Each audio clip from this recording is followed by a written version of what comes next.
evening, ladies and gentlemen, and welcome to the Saturday evening lecture series. It's an amazing series of lectures that have been going on longer than any lecture series within Scotland, and it draws a tremendously important and interesting group of people to come and to speak to us in Dundee, and it's no different tonight. We know Kirsty Wark as a fairly hard-hitting journalist, which I think would be fair to say, a TV and a radio presenter and a businesswoman. She's fronted BBC Newsnight since 1992. You can't be that old. That's just not possible. And a variety of shows throughout what has been and continues to be a very, very distinguished career.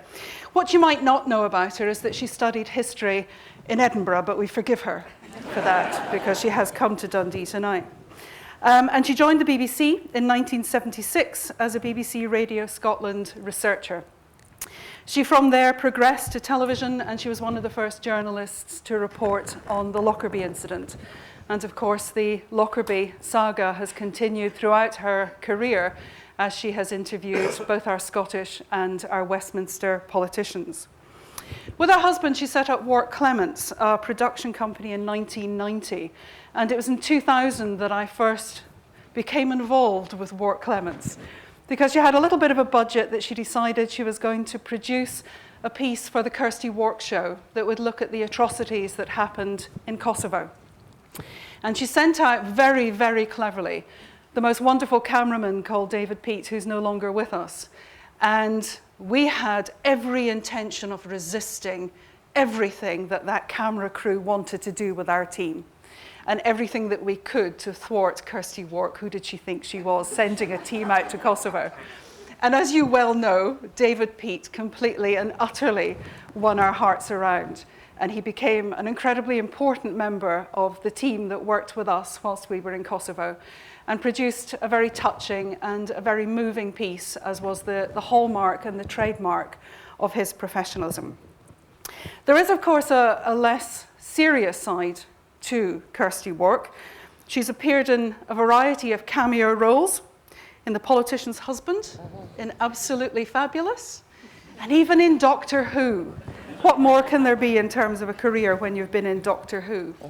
She got through to the finals of Celebrity MasterChef, and she's been involved in the Great British Bake Off as well.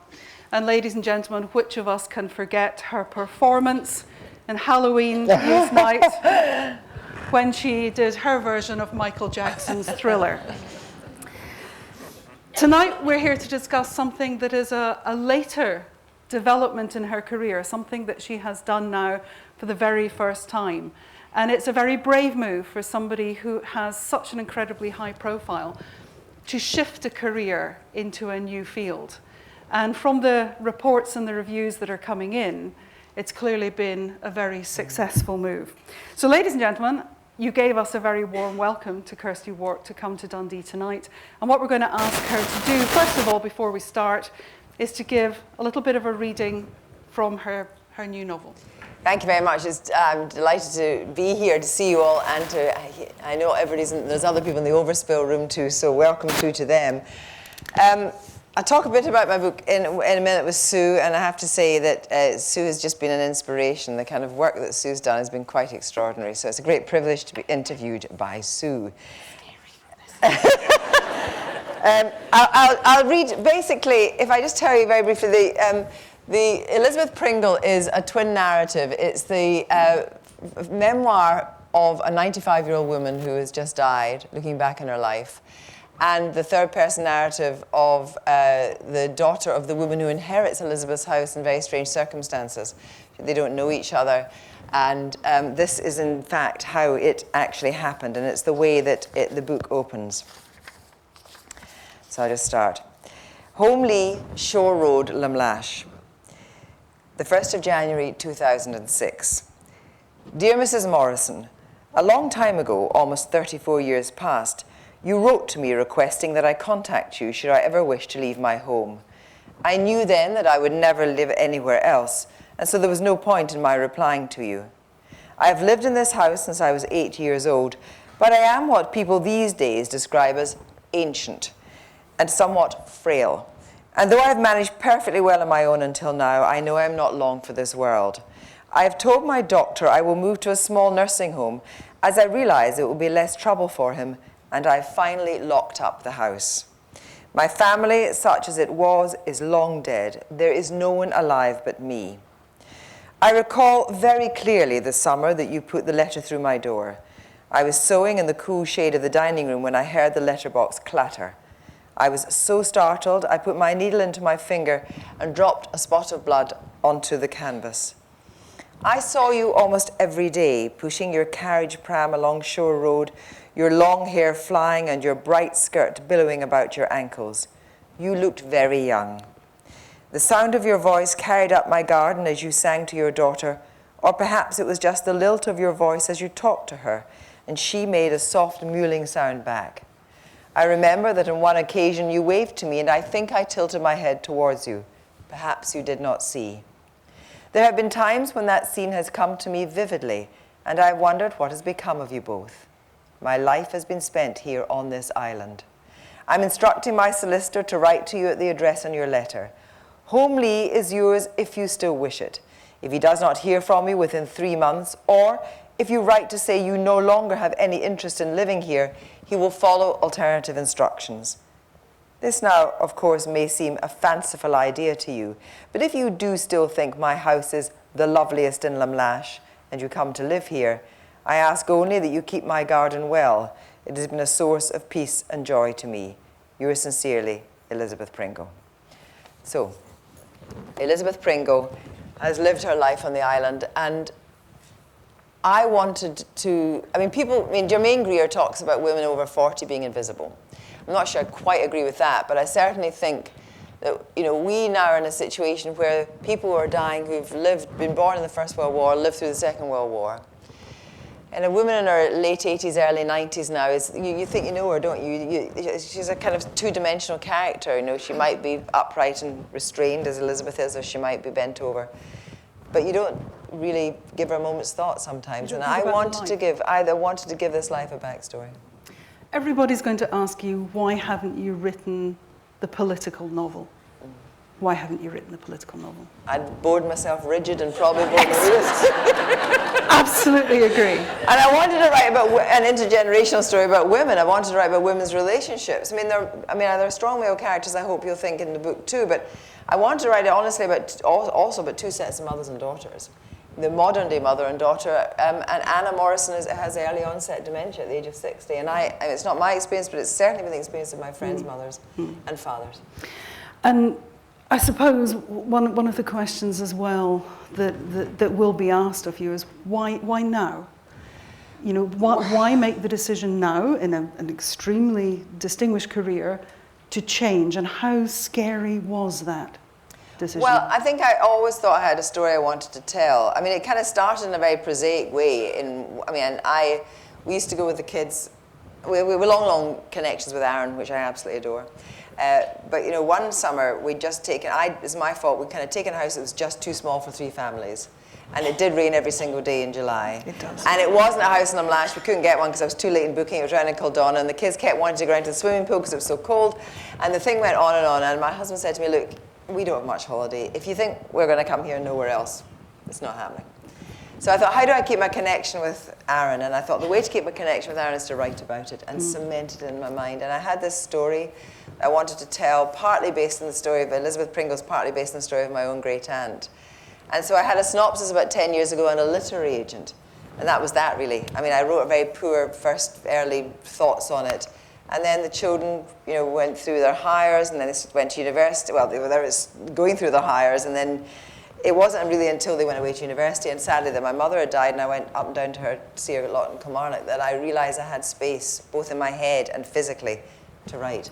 And so it took a long time, but when I got to about 4 years ago, I kind of hit it really hard. And tell us about your writing day. How do you discipline yourself to write? I kind of did everything but writing, rare bits of housework, that kind of thing. And then I would sit down, and once I got into it, and I got into it in a big way, I couldn't get up. And, I'm so used to having teams of people that I work with, and Newsnight and the review show, and I love working in teams. And I was on my own, and the more I got into the book, the more I realised what I could do is I could summon up the characters, and they kind of became my team. And then latterly, I started getting the train to London all the time rather than flying, because then I had 4.5 hours clear on the train. But once the book was sold to a wonderful publisher, Hodder and Stoughton are great publishers, and ultimately owned by John Murray, which is very important to me because it's Scottish. Lisa Heighton was a wonderful, thoughtful editor, and she worked with me, and we took out some of the really bad bits. Some of the mistakes are still in. There are no roe deer in Arran. I'd just like to say up front, I know that. They were in the 1930s, but they were quite destructive, and so they were culled, and there's still red deer there. And the red deer will be in the paperback. I know very much about what you're saying about the public. The public are wonderful critics. Yes. When we had a television series, and one of our members of staff was driving across the Tay Road Bridge, allegedly heading south, the number of phone calls saying she wasn't going south, her car was going north. Yeah. So, the critics... Oh, yes, but I had a really bad one that was going to be really nearly bad, because, I've been to Arran a lot, and I know Lumlash, I know Holy Isle pretty intimately. And a very close friend of mine, Leslie, who lives overlooking Holy Isle, read my final proof for me. I said, Kirsty, that lighthouse is not at the south end. Of course, if you look over at Holy Isle and you look at the lighthouse at the right-hand side where the nuns are in retreat, it looks like the south end, but of course it's the north end, or whatever. But anyway, it's right in the book. That's the main thing. Quickly, I was phoning up, going, you've not gone to print, have you? The world's full of critics, isn't it? The world's full of critics. Every novel has got 3 parts to it. It has the location, it has the characters, and it has the plot. And the location has been likened to having you writing a love letter to Arran. Tell us about why the depth of Arran is there with you. Well, I think because it was very important to my family. My mother, the slightly bizarre thing about Arran was that, during the war, Second World War, it had the commandos there. It had evacuees. It had booms at each end of Holy Isle for ships, so that there was no question of any U-boats getting there. And yet, holidaymakers. It was a kind of a strange mix. And my mother, as a teenager, went to Brodick. My father went to Brodick as well, and he cycled all around the island. He camped as a schoolboy, and then during the war, and then when he came back from war, he went there, and then we as children went there.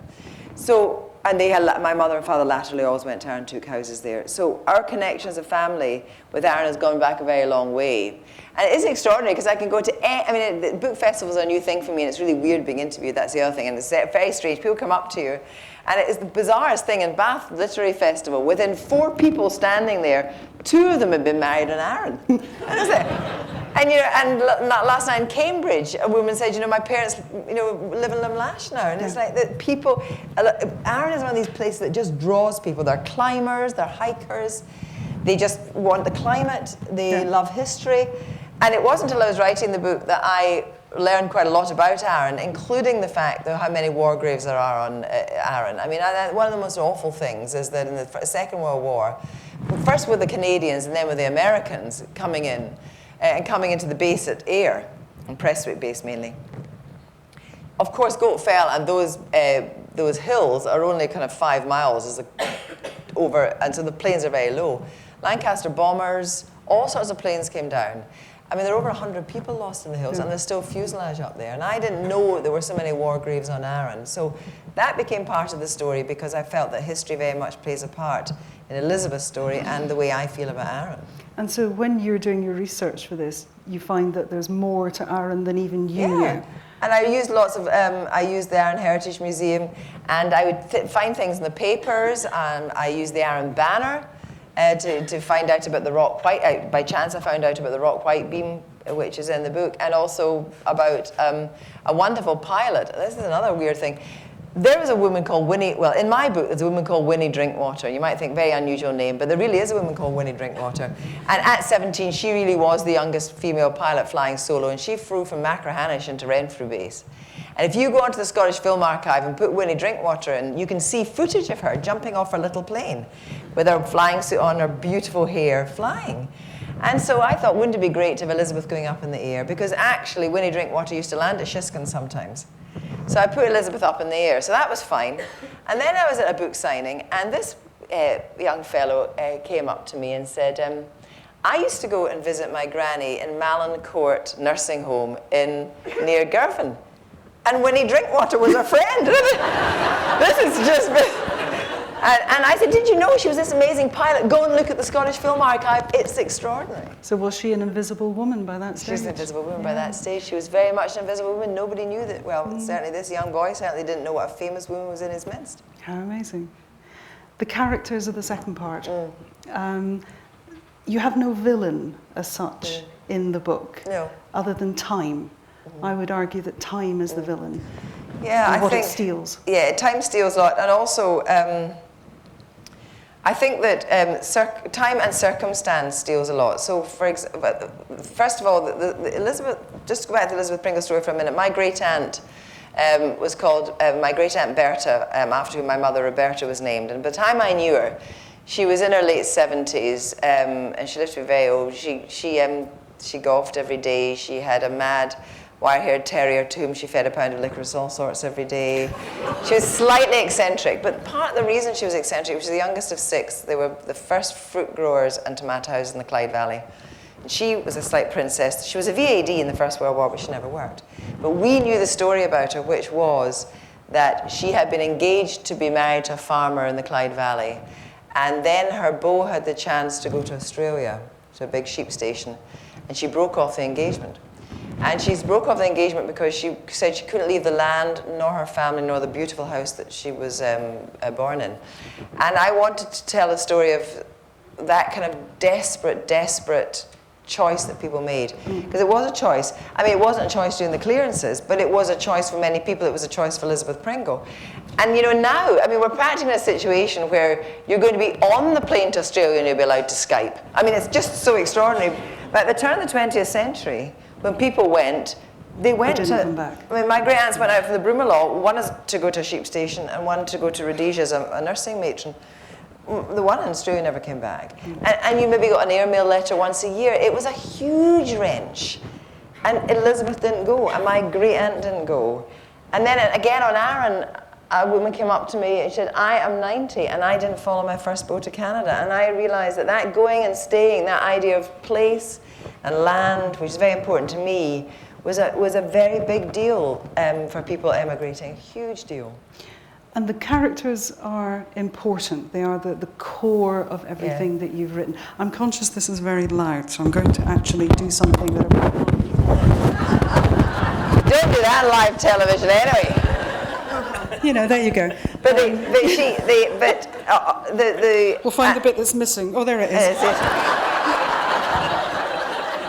You're just going to have to hold it unless you just stand up and drop it down. No, we'll not go there. We'll not go there.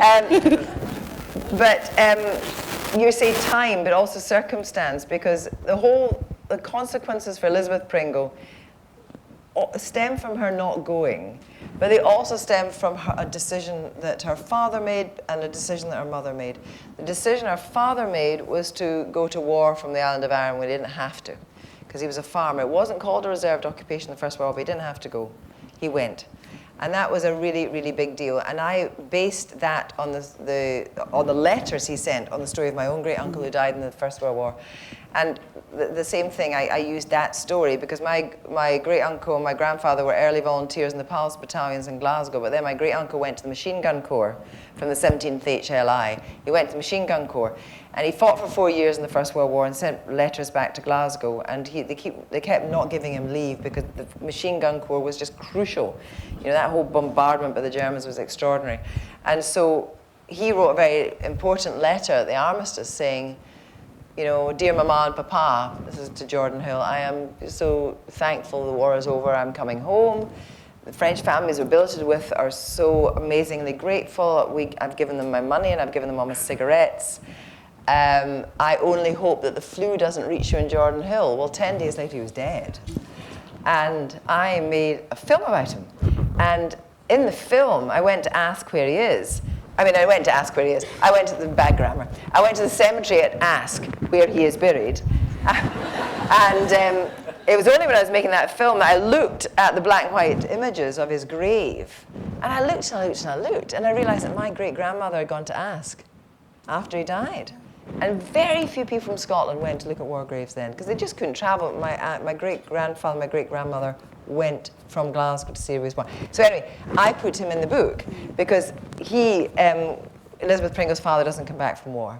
And that has huge consequences for the family. Because it is very much about the women staying and the men leaving. Yeah. And where the strength is. The strength is in the staying. Yes. Rather than necessarily in the leaving.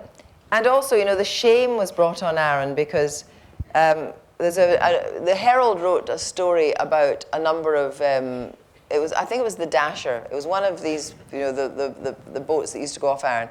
And the Herald wrote a very disparaging story about Arran in the First World War, about the fact that on a Sunday and on a Sabbath, no boat sailed. But during the war, beginning of the war, the Sabbath, the boat sails and takes more than 40 horses for the front, and no human beings, as it were. And the Herald writes a story saying that's all Arran can muster. And that was my motivation for Elizabeth's father going, because a lot of men obviously did go to war from Arran. So a lot of what is in here has a tremendous amount of factual basis. Yeah, and I think there are things you can't muck about with. No, and so do you accumulate the facts and then write the story and the narrative around them? Or was the story and the narrative already there, the facts just No, I mean, I augmented? think stories came out as I was researching the book and I was building my narrative. As a little girl, I used to lie in bed, and I lived in Kilmarnock, and I used to lie in bed with single-engine planes going overhead and in and out of Prestwick, thinking, wonder where these planes are going, this is extraordinary. So I put that idea of a plane for the modern-day character lying in bed an hour and thinking, I hear this plane, where's it going? And it was only after that then that I found out about the planes in the Second World War, so things are very serendipitous, you know. Would you like to read us another piece? I'll read a little bit about... I'll just distract the audience while you fiddle. Elizabeth has this story. She's lived a very private life, but late in her life she befriends two young men. One is Niall, who's a horticulturist at the castle where she volunteers, at Brodick Castle, which I think is one of the most beautiful National Trust properties in Scotland. And the other is Saul, a Buddhist who comes to live in Holy Isle. I'm sure you do know that Holy Isle was sold to the Buddhists 15 years ago. So this is one of Elizabeth's entries in her memoir that Saul has encouraged her to write, because he thinks there is something in her past that she needs to confront. So I will just come to that. I do not know whether Saul will read these pages when I'm dead. They may be of little interest to anyone but me, and certainly not to anyone at Balnacravie. So it will be, as Saul says, a way of clearing my path ahead, and that will be enough. I think now we two have been on a journey, he and I, one I doubt I would ever have undertaken by myself. From the beginning, our conversations were unlike any I'd ever had. Not long after he helped me collect my scattered pine cones that first day, when I next crossed to Holy Isle to walk to the lighthouse, I left an old book on the rock white beam at the Buddhist Centre in an envelope marked for him, though I only knew his first name. The rock beam is a strange native species, surviving with extraordinary determination in rocky, inaccessible places, often quite alone. I like to watch it dancing in the wind as if it was showing off to the clouds, believing itself unobserved, its lithe, sinewy branches waving to and fro to reveal the soft white underside of its leaves. How can it live in isolation, asked Saul, when he came to meet me returning along the path. Because, I said, it's apiometic. It can produce a viable seed without the need for sexual exchange. Saul laughed. Well then, that gives me hope of a next generation. It seems only right that a Buddhist should take heart from a plant that doesn't rely on sex. It was too intimate a conversation, but perhaps it was an account of my years and Saul's directness that I found it exhilarating. Gradually, we talked more and more about ourselves. No one had ever asked me about my life before, and truthfully, had they, I would have thought it an unwanted intrusion. This was altogether unlike my conversations with Niall, who was a different soul, and who in many ways reminded me of Robert. But Saul had a curiosity that could not be described as prying or prurient, and I began to look forward to our outings. With Saul, I did not feel a dry old stick. I imagine that people on the island had all sorts of ideas about me, if indeed they gave me more than a passing thought. We must have made an odd sight, companions separated by almost 50 years, an elderly spinster in a tweed skirt and stout shoes, and a tall, weather-beaten Buddhist in his colourful garments, on occasion carrying a tall shepherd's crook with a fluttering multicoloured pennant. If we wanted to draw attention to ourselves, the flag certainly helped no end. But I thought it would have been impertinent, even hurtful of me, to ask him to leave it behind. He told me stories of his old life in New York, the cacophony of sounds all day and all night, the tide of people from everywhere washing in and out, and about where he lived, in an area between the skyscrapers and the towers of Mammon, as he described them. He called it the village, though of course I realized it was nothing like Lumlash. He read me the poetry of Robert Frost and Elizabeth Bishop, and I in turn recited Christina Rossetti. Fast asleep, singing birds in their leafy cover cannot wake her, nor shake her the gusty blast. Under the purple thyme and the purple clover, sleeping at last. I had the impression that his old life was as chaotic and eventful as mine was ordered and simple, and I like to think that perhaps I helped him towards the calm he was seeking. So that really is the essence of her relationship with Saul. The modern day relationship between Anna and Martha is one that I have observed, frankly, sadly, all too often. Can you tell us who Anna and Martha are? Anna Morrison is I don't know if you've ever done this. I actually have put a note through somebody's door saying, if you ever want to sell your house, come to me. But anyway, Anna Morrison. Most people don't. No. Kirsty. Anna Morrison. Actually, I did, and then Kay Adams bought it 6 years later. Anna Morrison is 60, she's widowed, and she has early onset dementia. And her relationship with Martha has been a wondrous thing, a very emotionally close relationship. And what I wanted to show is what happens when these relationships disintegrate. Because they don't totally disintegrate, and there are points of great lucidity at very strange moments. And everybody's dementia is different. But I also wanted to show how difficult it was for Susie, who is Martha's sibling, her younger sibling, who's in Copenhagen. And this I have witnessed, which, as many of you will know, how difficult it is when a parent becomes ill and the sibling is not in the same country. And I write, and I won't read it now because I've read too much, I think, frankly. But Martha writes of Susie, that she phones home asking for updates of Anna, much as she might ask for reports of the weather. Because the point is that when you're a sibling and you're abroad, you want it to be okay because you feel guilty and you feel angry and upset and fearful.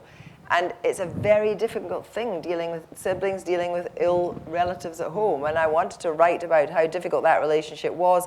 And actually some of it's about Martha's needing to control and not let her younger sister have a kind of input.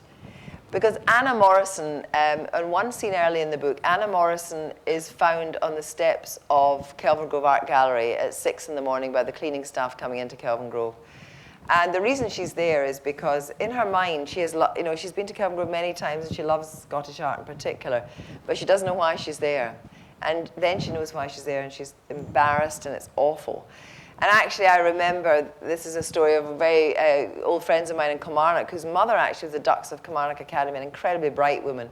But she walked up the road which I lived in, Dundonald Road, in her nightie at 2 in the morning. And it's a terrible thing that steals yourself from you. It steals your life and it steals your memories. It does steal them. And it's very hard to deal with. And it's a very upsetting thing for children to deal with. And one of the stories in the book is a story that happened to a friend of mine. Anna is in hospital where she's being assessed, and she's in a closed unit, and Martha goes in to see her. And my friend Leslie went to visit her mother every single week in Ailsa Hospital, and she actually came over from Arran to do that. And Amy was a very close family friend of ours, a very good friend of my mother's, and a very clever woman again. It's just weird, isn't it? And Leslie would walk away, and the nurse would go in and say, Amy, wasn't it wonderful that Leslie came to see you? And of course, Amy said, well, my daughter hasn't been here for months. I don't know what you're talking about. And that not to be hurtful is absolutely, you'd be a saint not to be hurt by that. Yeah, it's a dreadful disease. It's a dreadful disease, dreadful disease. But a lot of hilarity comes out of it as well. I mean, there are funny moments. Yeah. Have you had experience of Alzheimer's within your family? No, not only a great aunt of mine. Because it makes it difficult to write about. It makes it difficult to write about, and I am very conscious that I don't want to assume a knowledge I don't have. So what I have done is made it observational of all the incidents are variations of things that have happened to friends of mine. Mm. Of course, it brings you to other experiences, which you mentioned there with Saul. How difficult was it to write the sex scenes? Well, you see, the sex scenes... Were they imagination? Yeah. Well, they're Elizabeth's imagination, because it's very funny. It's my own fault, because I went to the Shoreditch Literary Salon, and I said, you know, one word, I don't want to get some bad sex. Of course, then people picked up. And there's no... if you're disappointed by this, I'll just tell you right now, it's completely implicit, the modern-day sex scenes. I don't know. But Elizabeth reflecting on something that happens many, many years ago is a little bit more graphic, but not very, I'm afraid, because I don't actually believe you need to write graphic sex in this book. No, because I think what, in all fairness, what it does is it fits within within the timbre of the whole piece. Because Elizabeth is remembering, and what I want to do is contrast the idea here. I mean, she may be an unreliable narrator, you don't know, but you don't think she is. Elizabeth is remembering things back to her childhood, her memory, her recall, and she's dredging things up is very, very clear. And you contrast that with Anna, who's losing it. Losing all these memories, losing a sense of herself. But they are very opposed. They are very opposed, and very different ideas of memory. But whilst you have the elderly lady very much on her own, very much still in control of her mind, you have the other lady who isn't in control of her mind, but at least she has the support of her family. And the whole relationships that are intertwined amongst it is very cleverly done. Thank you. Well, I mean, the other thing is I wanted to, in a way, to give Elizabeth Niall and what I didn't realize when I gave Elizabeth Niall and Saul, I didn't really think of them as proxies for her young beau Robert and something that happens later in her life, and I didn't really think of those as proxies, but of course they are proxies. Yeah. And what we're not going to do is we're not going to spoil what is the most important part of the book. That's the absolute agreement we have, and I'm delighted that it hasn't been exposed. No. It's in amazing. any It's of the fantastic. reviews that have been written. So we're not going to do it. But it is a really important and pivotal part of the story, which you don't see coming, which is important, but suddenly makes it all very understandable. How does that moment form? Is that something that is at the outset of the book and you write around it, or does it come in a flash of inspiration? It was at the outset. Right. It was at the outset. And it was very important that it was there. The thing about writing the book was I had a wonderful help from an early editor who looked at it called Jo Frank. And she made it was like, you know, it was almost like a kind of a lock clicking in and opening something. She switched. She said to me, open with the letter. Don't open with Martha finding the letter when she goes home to see Anna. Open with the letter. And when she did that, the book kind of went, and it really helped me. But it clicked, therefore, at the beginning and at the end, which is terribly important. Yeah. Is it a sad book? Is it thought-provoking? I don't think so. I hope it's thought-provoking. I mean, there are no true characters in the book. There's Apart from Professor Brown, who's a forensic pathologist. Professor Brown, really? There's a lawyer at the beginning of the book, which is loosely based on my late father. And for those of you with a bit of imagination, you might think that Saul could be based on Leonard Cohen. Yeah. So that's there, but no.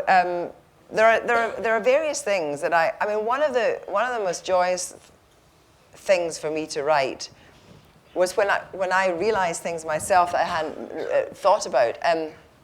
Those of you who know Arran will know the perspective. If you're standing in Lamlash and you're looking at Holy Isle here and at Cloughlan's Point there's this stretch of water here, which is in the Firth of Clyde, obviously.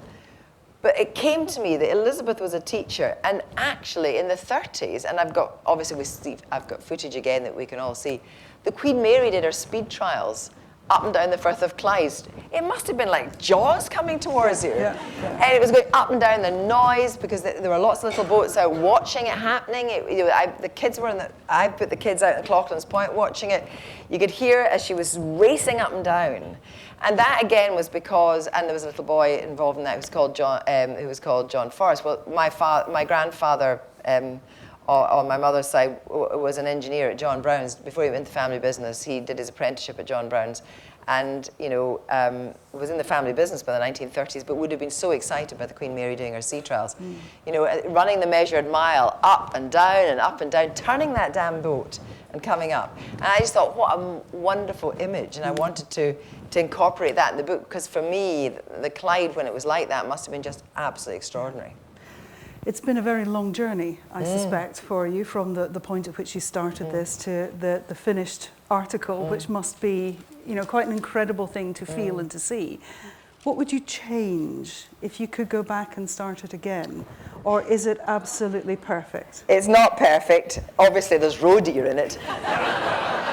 It's not perfect. I mean, it will never be perfect. But there's a point, I mean, Mark Rothko says with a painting is that you have to sever an emotional connection with a painting, you'll never stop fiddling and painting. And I have had a huge emotional connection with this book, and there's so many things in it that are very personal, but there's also history in it. There's also the Reverend Robert Kirk, as you know, wrote a treatise on the Commonweal of Fairies, although it's not a book about that, in there, which is an incredibly important Scottish document. And so there's lots of things in it. I had another story, which is now going to be my next book. I had the germ of another story, and so what I have to do is put that down. I still have a huge emotional connection with it, but I have to start thinking about the second book. And I've written only about a few 9,000 words or so. But I am. But again, what's really strange about that is once you start on a path, you learn things all the time. And so therefore, a very, very important part of the first book is set in Loch Doon, which I'm sure many of you know is a very remote 6-mile loch just outside Dunmellington, which is part of the hydro project. In the 30s again, the hydro project created this ribbon of reservoirs and lochs really to feed water for the south of Scotland and the north of England. Never really needed to be hoiked into action quite as much, but it's these fantastic modernist power stations and so forth. But anyway, it's got this 6-mile stretch.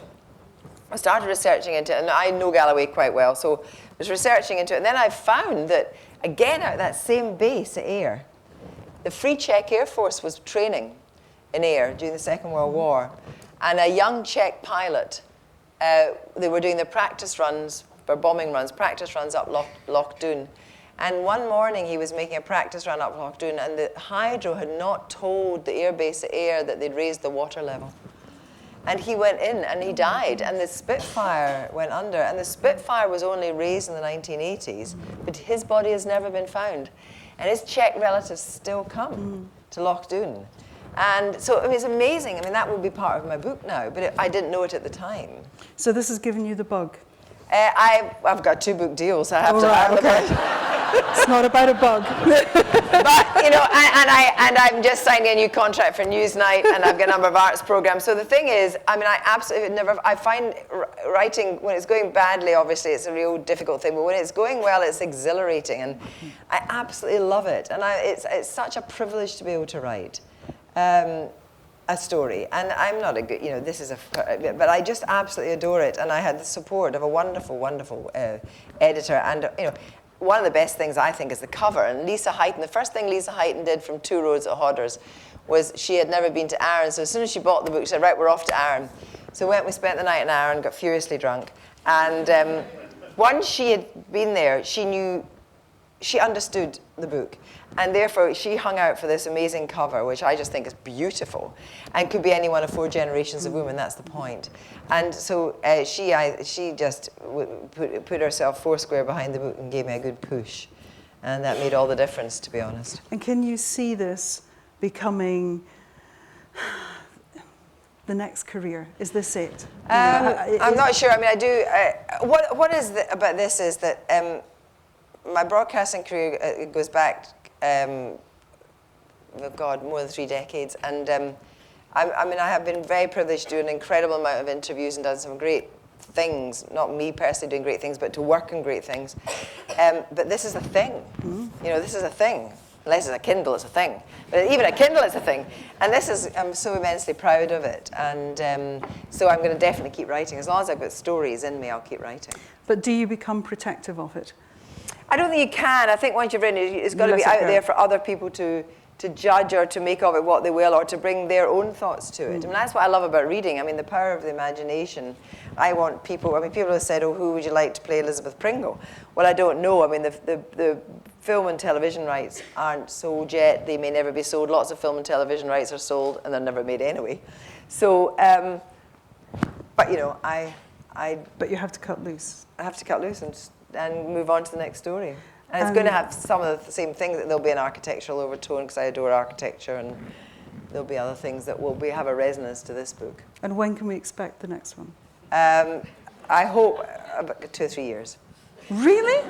3 years. 3 years. That's a long time. So what advice would you give to somebody out there in the audience who's thinking about, I've got a book in me, I want to write it? I had great advice from Jim Naughty's, I should never say Jim Naughty, I should say Ellie Updale, who happens to be Jim Naughty's wife, is a great children's author. She said to me, just write every day. Doesn't matter if you write 2 sentences, 2 words, write every day. And when I went to interview Philip Roth in Connecticut, and I was out with him in his studio, which was a wonderful privilege, he said, sometimes I just start with a letter E. Sometimes I don't know what I'm going to write that day. And I thought, well, God, if he does that, dear Lord. And did you have the inevitable writer's block? Did it come at any point? I didn't have writer's block. I had children going through exams. I mean, I really had times when I didn't write for 3 months. And, you know, and I just think it was only really once the children were away that I really thought, I just don't have time to have writer's block. I know the story I want to tell. I told some of it very badly, and those bits are gone. But you know, I know what I want to do. I'm just going to go on with it because I have to finish it. If I don't finish it, I've disappointed myself terribly. Well, I don't think you have disappointed yourself at all in what is the end product. I would urge you, ladies and gentlemen, it is an exceptionally good read. It is incredible from somebody who has the career that she has to be able to find the time to write something like this, but to do it with a great deal of sensitivity to a lot of issues that I think are important to everyone in society, but specifically to women in society. On that note, because I've told I have to stop at 22 to give you enough time to ask some questions, could I ask you first of all to let Kirsty know just how much we've appreciated her company this evening.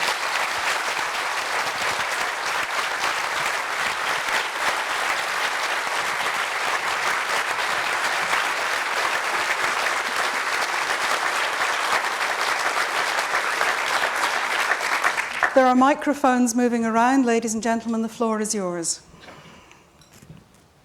She's not that scary, I promise. She really isn't. There you are, gentleman here. Thank you for a fascinating description of the making of this book. Is it possible to say to what extent you reckon this is a Scottish book? Mm-hmm. I think it very much is a Scottish book. I think because the landscape is so important to me, and I mean, if you put it another way, a book that, I mean, I've been hugely influenced by lots of books, but one book I was hugely influenced by was Sunset Song, and partly because of Chris Guthrie, but partly because you know where you are. You know where you are so clearly, and it's rooted in that whole landscape, and so I rooted this very much in Scotland's landscape, but I also rooted it with, I think, an incredibly Scottish character. I mean, Elizabeth Pringle could only be Scottish. You know, she's very Presbyterian in many ways, though she doesn't believe in organized religion. She doesn't go to church. She's not, by any manner of, she's an other person. I'm very interested in, I'm not interested in witches for witchcraft or anything like that, but I am interested in the idea of witches because what they are simply women that didn't conform. And I think that very much, if you read books like Lolly Willows, if you read Mary Webb's Precious Bane, even you get this idea, if you look at The Crucible, and indeed if you look at Robert Louis Stevens' Thrawn Janet, although that is a ghost story, it's about women that don't do what they're meant to do. And I think that's actually a very Scottish thing as well. So, so it is a very Scottish book to answer your question. And the next one is set in Galloway and also in New York, and I hope it will feel similarly Scottish.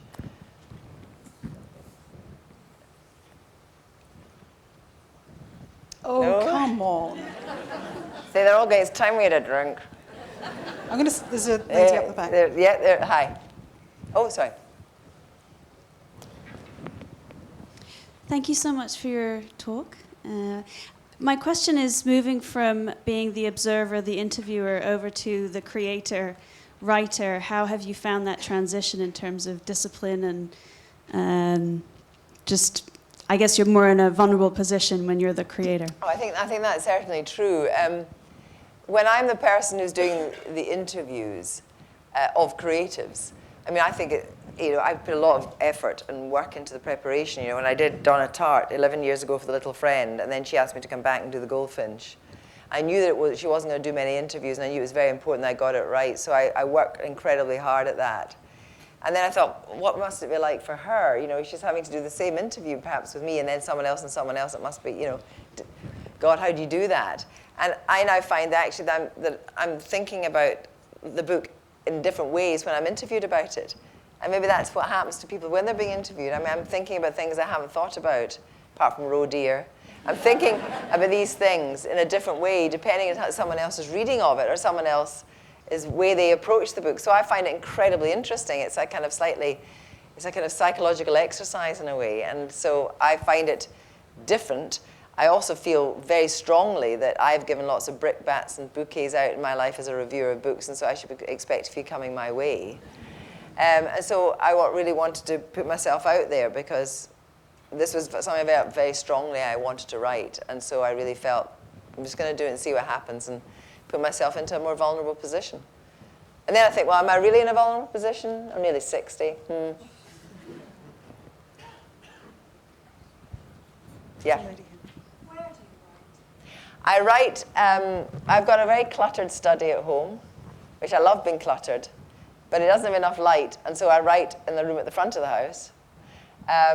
And I wrote in Mallorca, I wrote in Arran a lot of the time. I would just go to Arran for the day and just wander about, and I wrote in the train on the way to London, so I wrote in lots of different places. In the course of writing, and I actually don't know how I'm going to do it any differently this time, because I wrote on my laptop, and I gave myself arthritis in the neck by this, rather than that. But honestly, I don't know how I could do it any differently, because I really want to take the thing with me as I go. And it's all very well saying you should be with a big screen and you should be in an ergonomic chair. But if you're not writing in the same place all the time, how do you do that? So I write anywhere. As long as I get the character, as long as I can summon the characters, I can really write anywhere. Kitchen table with my back to the heat. I have Karen. I spent a really lovely week on the Isle of Arran in the 1970s as part of my geological field trip when I studied geology at this university. And I was lucky. It was during the winter, but the weather was absolutely fantastic. Is there any references in your book on the natural history of Arran? There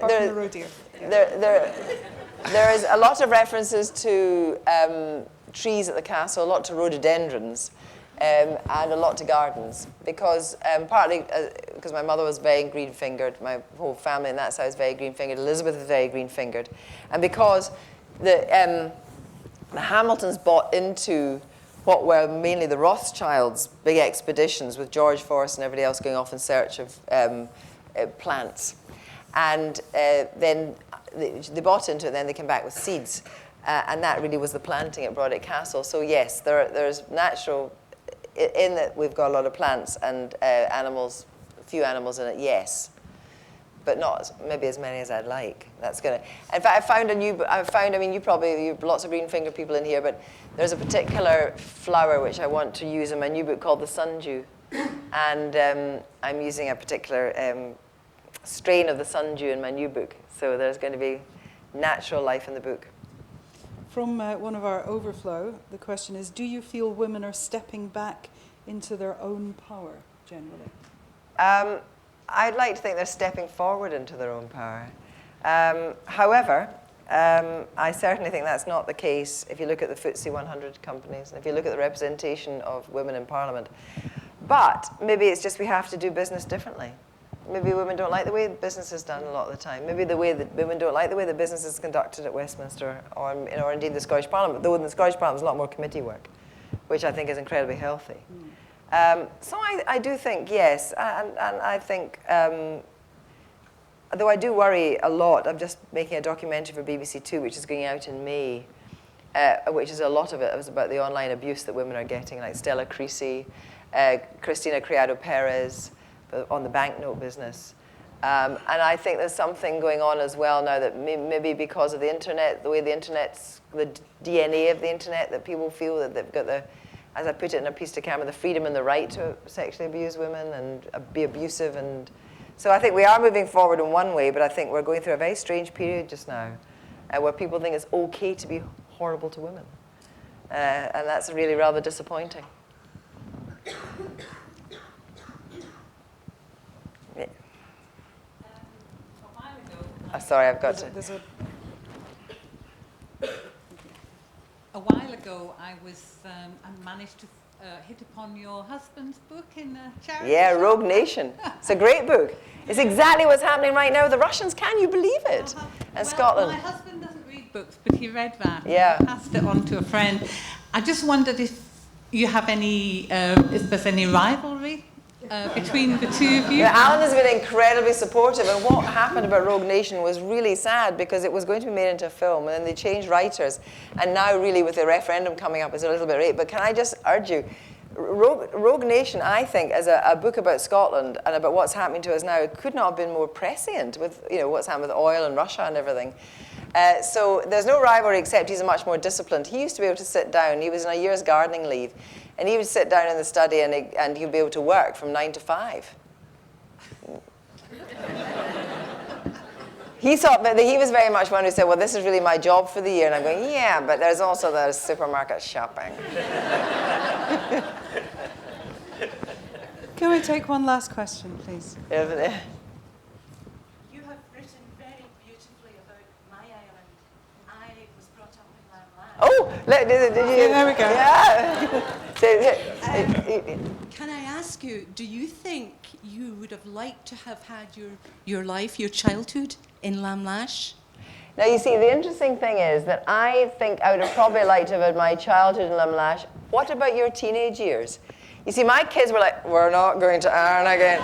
And now that they're 22 and 23, it's like, can we go to Arran? When can we go? Can we go into a house? Can we get a house?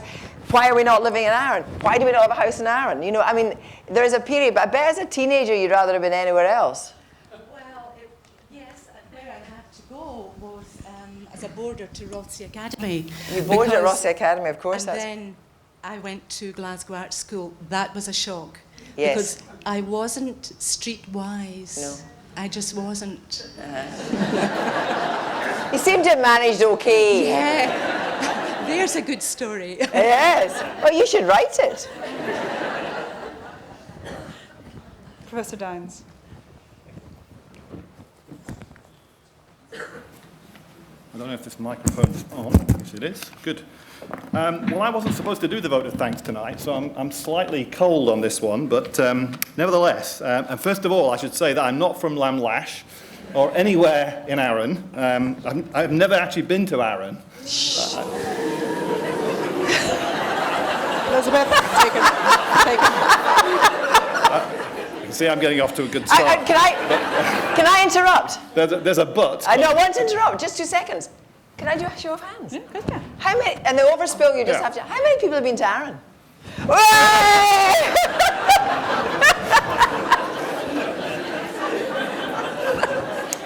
I have a cousin who holidays on Arran almost every year.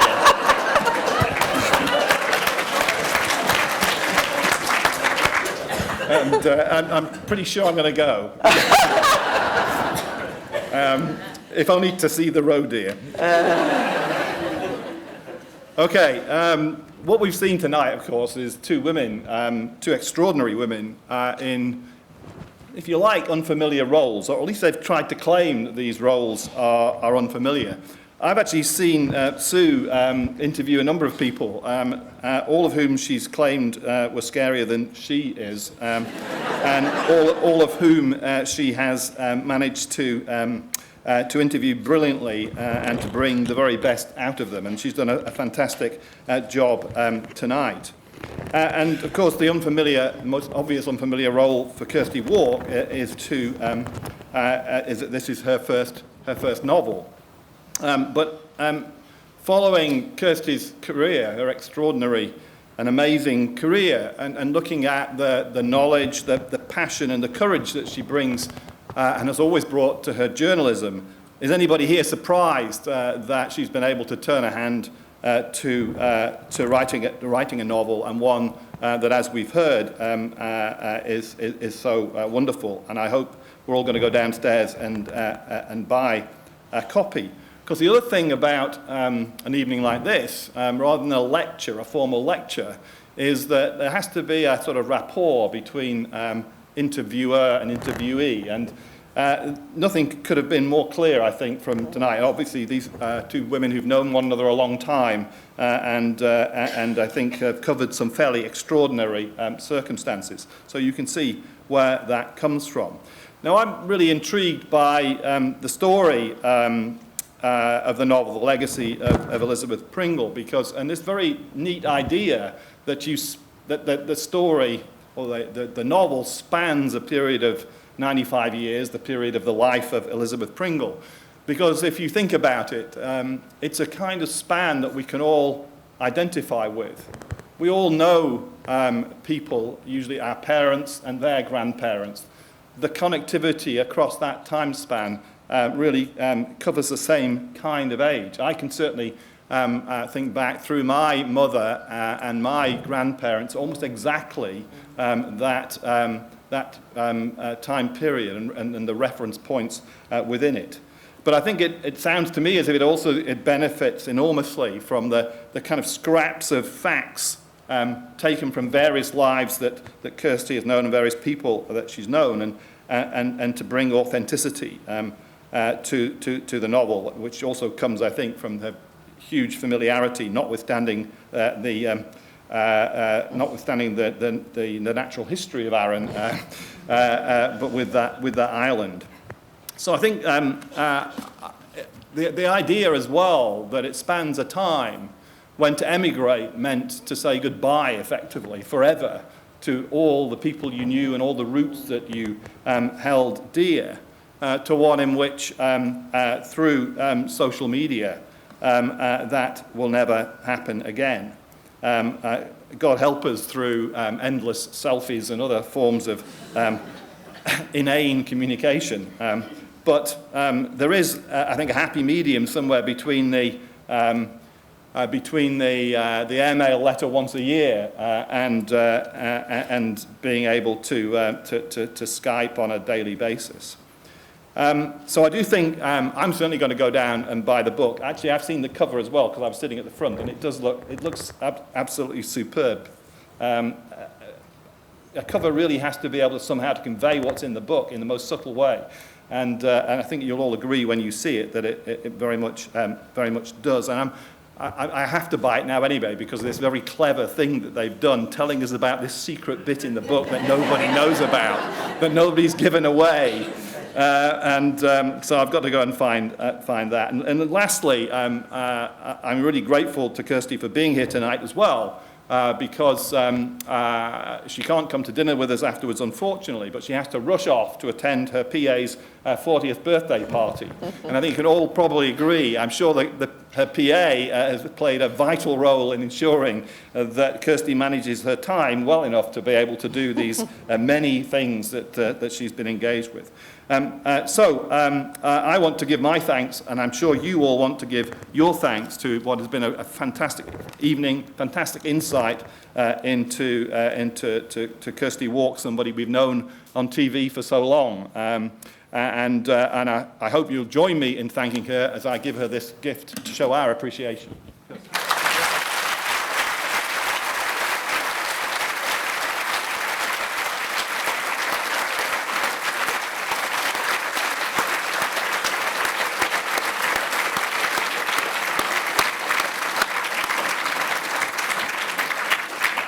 And as usual, Dear on Arran.